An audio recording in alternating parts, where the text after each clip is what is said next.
Hello everyone, welcome back. Shavua Tov.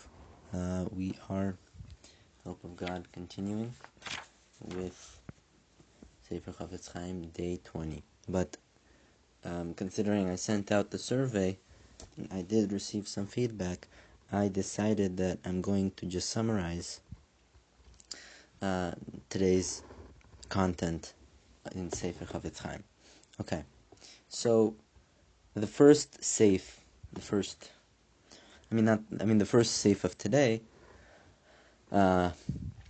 talks about the positive commandment to admonish a fellow Jew who has sinned, or someone who's about to sin.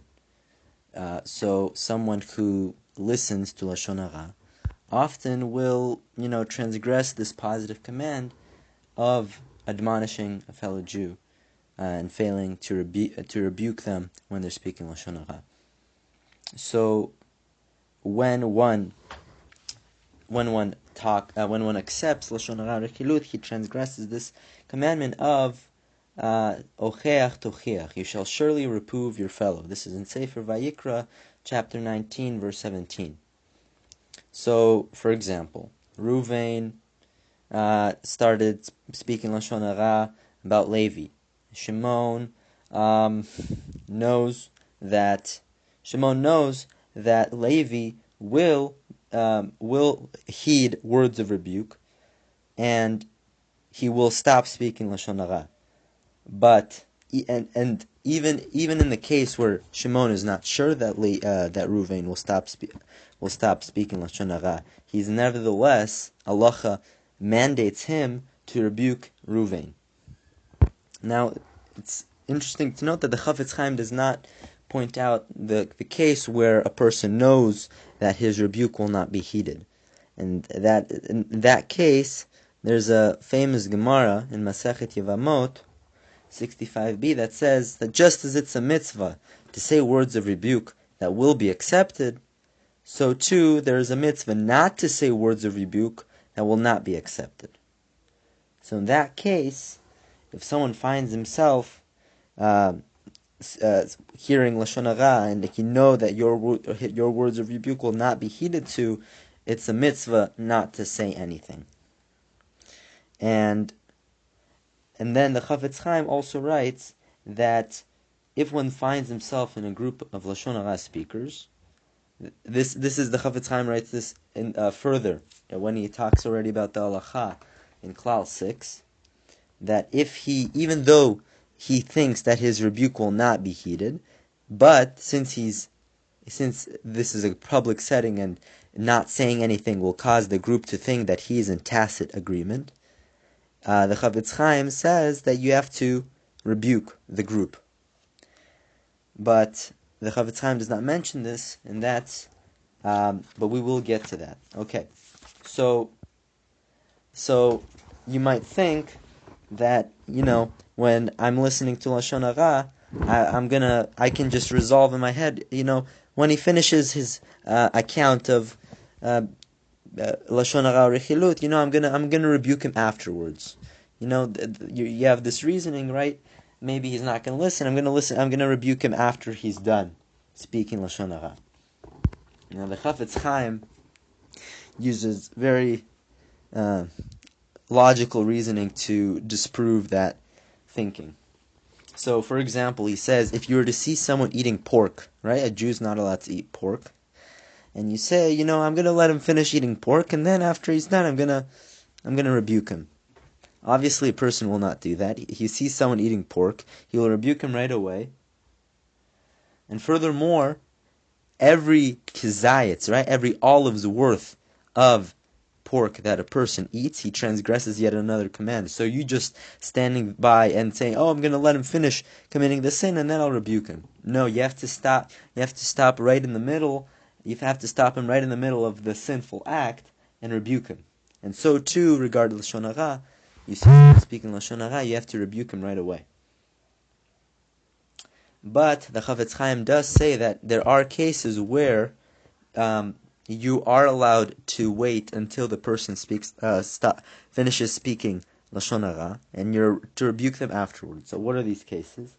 So in the case where someone speaks slander, he has, this fake or very highly doubtful thing that he says about someone, and you realize that if you wait till the very end, you can use the contradictory points or the exaggerated points that the speaker says, and you can use that against them and cause the other listeners that might be listening to this derogatory account to believe that what he said is not true.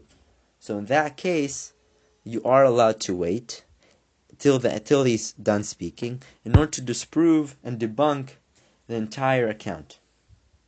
And then there are cases where there might be potential harm to a victim, and therefore you're obligated to wait to hear till the very end if it requires you to save someone and protect someone.